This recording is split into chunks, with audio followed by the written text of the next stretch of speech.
जय हिंद दोस्तों, जय सिंह क्लासेस में आप लोग का स्वागत है। आशा करता हूं आप सभी अच्छे होंगे। जैसा कि आप सभी को मालूम होगा कि अभी तक ईस्टर्न रेलवे कोलकाता ने सभी बच्चों का पैनल जारी नहीं किया है। लगभग 10,500 से ज़्यादा कैंडिडेट अपने मान सकते हैं ज्वाइनिंग का वेट कर रहे हैं, या जिनका पैनल नहीं आया है अपने पैनल का वेट कर रहे हैं, जिनका पैनल आ गया है अपने डिवीज़न अलॉटमेंट का वेट कर रहे हैं। यानी 10,500 कैंडिडेट अपना मान सकते हैं फ्रस्ट्रेशन में ज़िंदगी जी रहे हैं। अब ईस्टर्न रेलवे कोलकाता से कुछ भी पूछा जाता है तो सही सही जवाब नहीं देते हैं, गोल गोल जवाब देते हैं, और उनका मान सकते हैं रवैया भी ठीक नहीं है।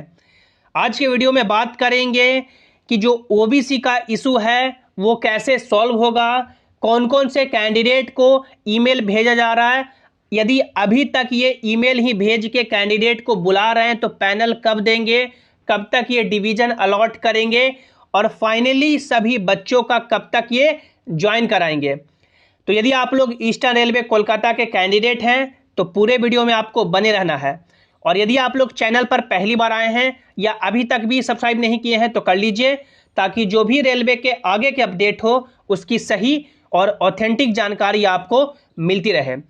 जैसा कि आप सभी को मालूम होगा कि ईस्टर्न रेलवे कोलकाता ने लंबे इंतजार के बाद पार्ट पैनल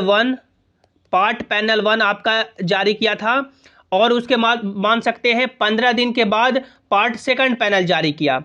अब पार्ट 1 और पार्ट सेकंड पैनल जो जारी किया गया था वो यूआर कैंडिडेट का जारी किया गया था, चाहे वो यूआर अपने कैटेगरी में हैं या किसी भी कैटेगरी के कैंडिडेट हैं लेकिन यूआर में क्वालिफाई किए हैं, उनका जारी किया गया था। अब जो अदर कैंडिडेट हैं जैसे ओबीसी के हैं, एससी के हैं, एसटी के हैं, ईडब्ल्यूएस हैं या अपना पीडब्ल्यूडी कैंडिडेट हैं, उनका अभी तक ये लोग पैनल जारी नहीं किए हैं। अब मान सकते हैं काफ़ी कैंडिडेट इससे पहले मिलने गए थे तो उनको ये बताया गया कि अब कैटेगरी वाइज पैनल नहीं आएगा, यानी जो भी कैटेगरी का पैनल आएगा वो एक साथ इकट्ठे सभी का ये पैनल जारी करेंगे। और ये माना गया था कि आपका मई लास्ट तक पैनल ये लोग दे देंगे, लेकिन पैनल आपका रिलीज नहीं किया गया और अभी तक ओबीसी के इशू के रिगार्डिंग कैंडिडेट को मेल ही भेजा जा रहा है। आप लोग यहाँ पे देख सकते हैं ये लेटेस्ट मेल आया है कैंडिडेट को ओबीसी के इशू के रिगार्डिंग। आप लोग यहाँ पे देख सकते हैं आरआरसी ईआर के द्वारा यहाँ पे बताया गया है कि you have to produce OBC central format certificate, sub caste should be mentioned only tally as per annexure 2 in railway format, be present with the original certificate and submit within 2 June 2023 at the office of railway recruitment cell eastern railway 56 CR Avenue Kolkata, यहाँ पे pin code दिया गया है। यानी इस candidate को ये बोला गया है कि आपको ओबीसी का जो सेंट्रल फॉर्मेट में सेंट्रल फॉर्मेट का जो ओबीसी सर्टिफिकेट है वो सबमिट करना है, और उसमें सब कास्ट मेंशन्ड होना चाहिए, जो मान सकते हैं कैंडिडेट सब कास्ट तेली से बिलोंग करते हैं। तो ये सब कास्ट का अभी इशू चल रहा, और इनको जो डेडलाइन टाइम दिया गया है वो 2 जून तक दिया गया है कि 2 जून तक आप लोग ये सर्टिफिकेट है जो ईस्टर्न रेलवे कोलकाता के ऑफिस में सबमिट कर दें। तो इस तरह से अभी कैंडिडेट को मान सकते हैं ओबीसी के इशू के रिगार्डिंग मेल ही भेजा जा रहा है।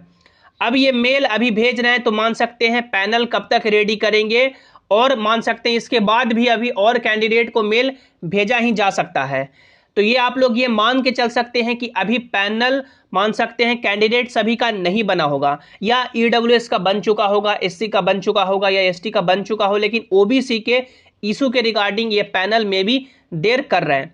तो ईस्टर्न रेलवे कोलकाता को यहाँ पे क्या करना चाहिए, यहाँ पे ये करना चाहिए कि मान लीजिए कि 100 बच्चों का ओबीसी के इशू के रिगार्डिंग कुछ प्रॉब्लम है तो उनका पैनल होल्ड करके बाकी जो रिमेनिंग कैंडिडेट है उनका पैनल रिलीज करे, डिवीजन अलॉट करे और आगे का जो भी प्रोसेस है ज्वाइनिंग का वो शुरू करे। लेकिन पता नहीं ये क्या गोल खिचड़ी पका रहे हैं। यदि इनसे कुछ आरटीआई में भी पूछा जाता है तो आप लोग देख सकते हैं ये लेटेस्ट 30 मई के डेट में आरटीआई का जवाब आया है ईस्टर्न रेलवे कोलकाता से, और देख सकते हैं लंबा टाइम भी रिप्लाई देने में लेते हैं ताकि इनको जवाब ना देना पड़े। देख सकते हैं 9 मई के ही डेट में लगाया गया है आरटीआई, और ये 30 मई के डेट में जवाब आया है, जिसमें देख सकते हैं बताया गया है फर्स्ट पॉइंट यानी रिप्लाई में, data related to medical examination has not been processed completely 8 and therefore information can not be diverged at this point of time, यानी 30 मई तक इनके पास मेडिकल का डेटा ही नहीं है। समझिए मेडिकल एग्जामिनेशन हुए लगभग 2.5 महीने के आसपास हो गया, अभी तक इनके पास 2.5 महीने में